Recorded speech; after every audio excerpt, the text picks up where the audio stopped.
Greetings, citizens, and welcome to Unknown.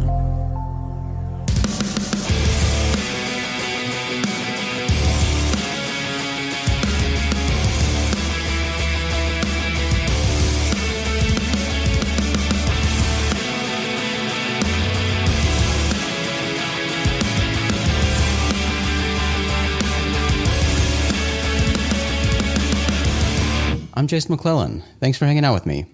I've seen some conversations circulating on social media lately about a particular case from UFO history. The case of the controversial and polarizing figure known as Billy Meier. I first researched this case back in 2011 when I was with the UFO media company Open Minds. It's both fascinating and utterly bizarre. We'll get into that story today, but first, let's get announcements out of the way. Alien Con is going to sneak up on us before we know it. Alien Con Los Angeles brings together experts, the stars of Ancient Aliens, and science fiction fan favorites.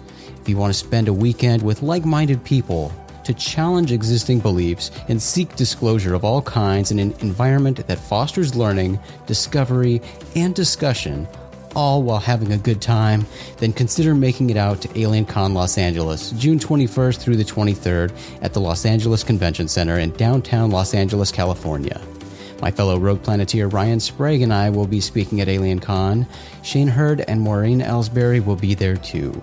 So come out and hang out with us. And to help make it a little easier, use the discount code UNKNOWN to receive $10 off any ticket purchase. Head over to thealiencon.com to get your tickets. We hope to see you there. All right, let's get into our discussion about Billy Meier. As I mentioned, my research into this complicated case of Billy Meier began in 2011. One of the primary researchers of this case was Lieutenant Colonel Wendell Stevens. Open Minds had acquired Wendell's complete archives at this point, and it's this historic archive I utilized in researching this case. Extraterrestrials from another dimension began visiting a young boy in 1942.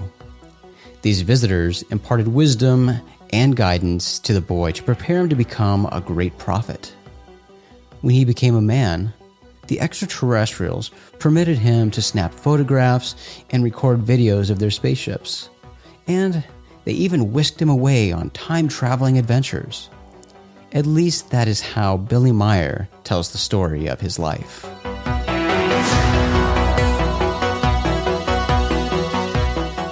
The case of Billy Edward Albert Meier is one of the most controversial cases in ufology.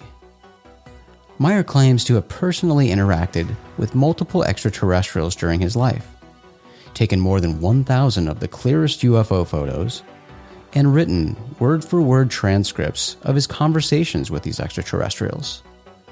He even established a church of sorts, called FIGU, which the English translation roughly is Free Community of Interests for the Fringe and Spiritual Sciences and Ufological Studies. And he established this to spread the teachings of these extraterrestrials. According to the FIGU website, Meier, quote, got the nickname Billy from an American woman named Judy Reed. Edward Meier, wearing a black hat and gun belt, reminded her of Billy the Kid, the legendary gunman of the Wild West, end quote. Billy Meier was born in the small village of Bulak, Switzerland on February 3, 1937. Meier was the second of 7 children born to Julius Meier, a shoemaker, and his wife, Bertha.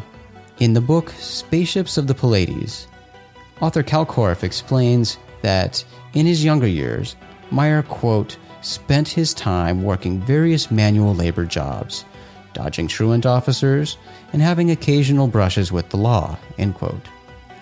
Korff alleges that Meier repeatedly found himself in correctional facilities and repeatedly escaped from these facilities. After escaping from the Arburg Correctional Facility in Rionau, Switzerland, Meier reportedly fled to France, where he joined the French Foreign Legion.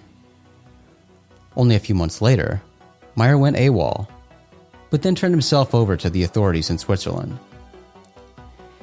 After the, quote, transgressions of his youth, as Korff put it, Meier traveled extensively through Europe, Africa, and Asia. He performed a variety of jobs to support himself along his travels, including, quote, chicken farmer, grape picker, nail pounder, snake catcher, truck driver, puppeteer, waiter, German tutor, and ship painter, end quote, according to Korff. There's an interesting article about Meier dated September 30th, 1964 from the Indian newspaper The Statesman, and I'll read you some of the highlights. Quote, is the flying saucer a myth? Far from it. According to Mr. Edward Albert, a 28-year-old Swiss national who left Delhi for Pakistan en route to Switzerland on Monday, quote, I have not only seen the objects from outer space, but have taken photographs and even traveled in them thrice, end quote, he said, end quote. The article goes on to say, quote, the photographs, taken in Greece, Jordan, and India, are neatly kept in an album. Mr. Albert politely declines a request for a copy of the photographs with the remark, quote, I can't spare them, end quote. He said he had taken about 400 photographs of the space objects, but most of them have been stolen, some in Jordan, some in India. Sitting bare-bodied in one of the cave-like monuments in Delhi, where he had been staying since his arrival in India about 5 months ago, Mr. Albert sounds rather weird, but then he clearly is not eager to talk about his experiences, which to say the least are remarkable. Indeed, the little that he has to say had to be pried out of him. He doesn't want publicity. He doesn't care if anyone believes him or not. To the unbeliever, he simply refuses to talk. End quote. He goes on to talk about some travels in spaceships and different planets he's seen while on these spaceships. The article continues, quote, I have a mission to fulfill, says Mr. Albert, but refuses to explain what it is. Quote, I will disclose it when the time comes, positively before a year, end quote. Besides his none too impressive clothes, his space album, camera, and a couple of bags, Mr. Albert has a pet monkey, which he has named Emperor. Soon after he landed at McClellan, his money, $350, was stolen. Since then, he had been trying to get work or money, but in vain. A few days ago, he met a German youth, a hitchhiker, on his way back to Europe. The German, also with a pet monkey, Empress, was glad to help the Swiss out. The Swiss, the German, and the monkeys left on Monday evening by train. From there, they planned to hitchhike their way home to Europe, each to his own native country. The story of Mr. Albert is as incredible as it is startling. He proposes to relate to German scientists his experiences, show his photographs, and the objects that he says he has collected from the planets he visited. Has Mr. Albert created history, or is he a mystic who has let his imagination run wild? Time alone will tell. End quote.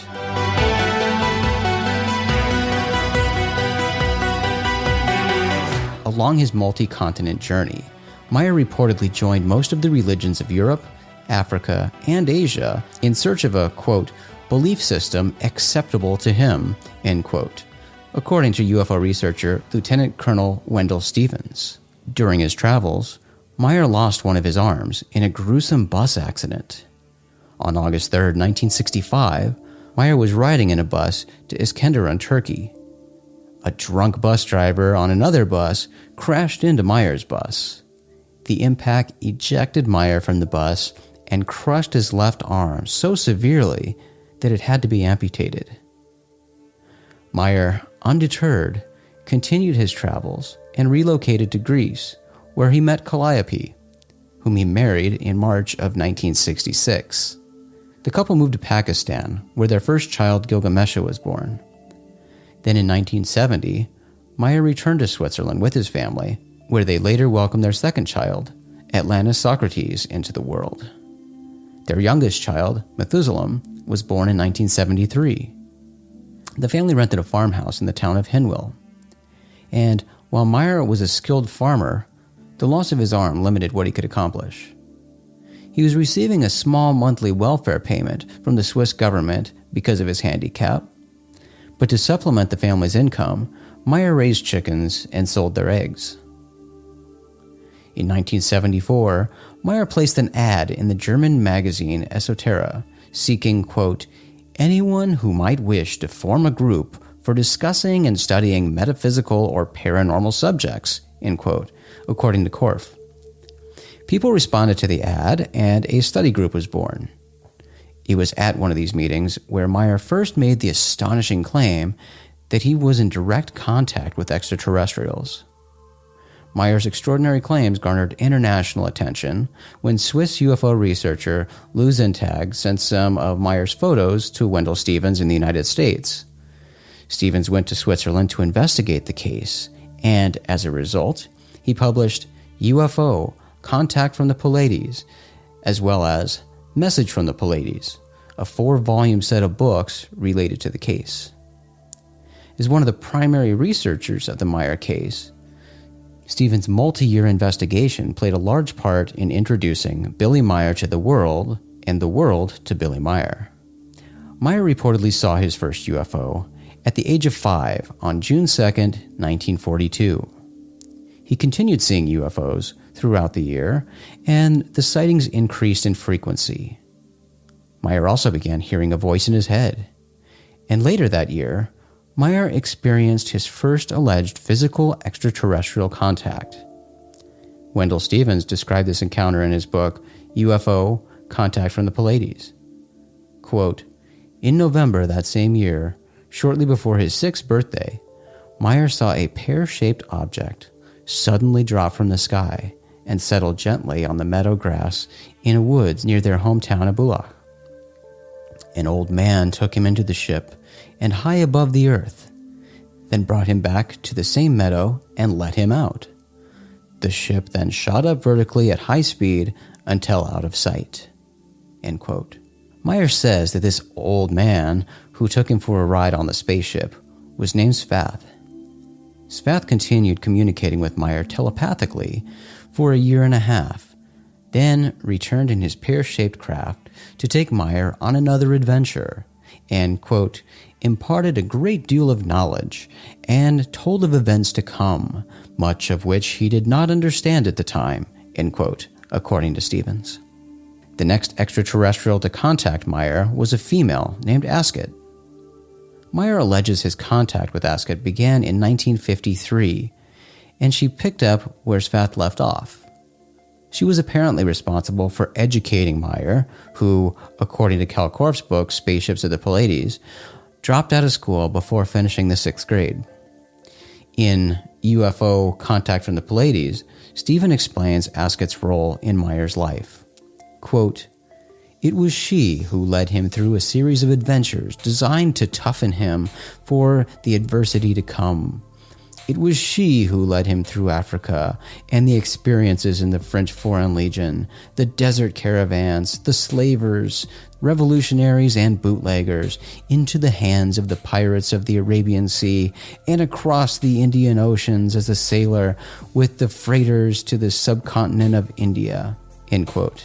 It was Ascot who allegedly led Meier to explore many careers, travel the world, and experience as much as possible. In 1975, Meier began his contact with Semjaze, another female extraterrestrial, with whom he allegedly had more than 100 face-to-face encounters. Semjaze lends her name to the FIGU headquarters in Switzerland, the Semjaze Silver Star Center. It was she who allowed Meier to begin photographing her, quote, beam ships and other UFOs. Quetzal, Ptah, and Nira are 3 additional extraterrestrials who, along with Svath, Ascot, and Semjaze, are the most commonly mentioned characters in the Billy Meier story. But these are only 6 out of the dozen of extraterrestrials Meier claims to have met. According to the FIGU website, Meier has had more than 900 personal contacts with extraterrestrials. Svath, like most other extraterrestrials Meier supposedly encountered, was a Pleiadian, a human being nearly identical in physical appearance to Earthlings from the M45 star cluster known as the Pleiades in the constellation Taurus. But this is not the Pleiades observable by Earth's astronomers. See, this Pleiades is apparently, quote, not within our space-time configuration, end quote, according to author and FIGU member Guido Moosbrugger. In his book about the Meier case titled, And Yet They Fly, Moosbrugger describes that, quote, Pleiadians exist in a physical dimension that is shifted a fraction of a second ahead of our space-time configuration and is located approximately 500 light-years from Earth's perspective, an additional 80 light-years beyond our dimension's Pleiades star system, end quote. The Pleiadians reportedly inhabit many planets, but their homeworld is a planet called Era.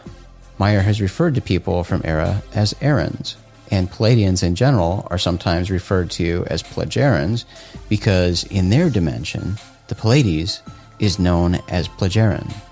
But Meier's alleged extraterrestrial contacts were not isolated to Plegerans. He claims to have encountered extraterrestrials from different galaxies, systems, and universes, including the Doll universe. Ascot is from the Doll universe. In UFO Contact from the Pleiades, Stevens states that the Doll universe is a, quote, counterpart universe to this of our reality, end quote. Like I said, this is an incredibly complex and, yes, bizarre case. There are lots of little details to it, lots of people involved, lots of claims. So where's the evidence? Well, we'll get into the evidence on the next episode.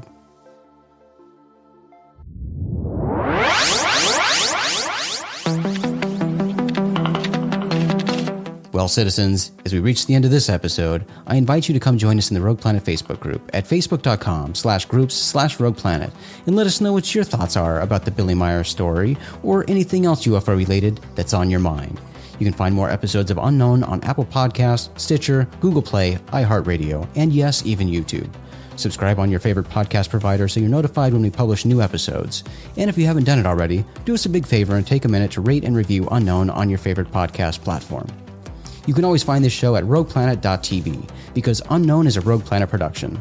rogueplanet.tv is your home for all the strange. Big thanks to our talented friend and fellow Rogue Planeteer Caleb Hanks for the show's intro and outro music.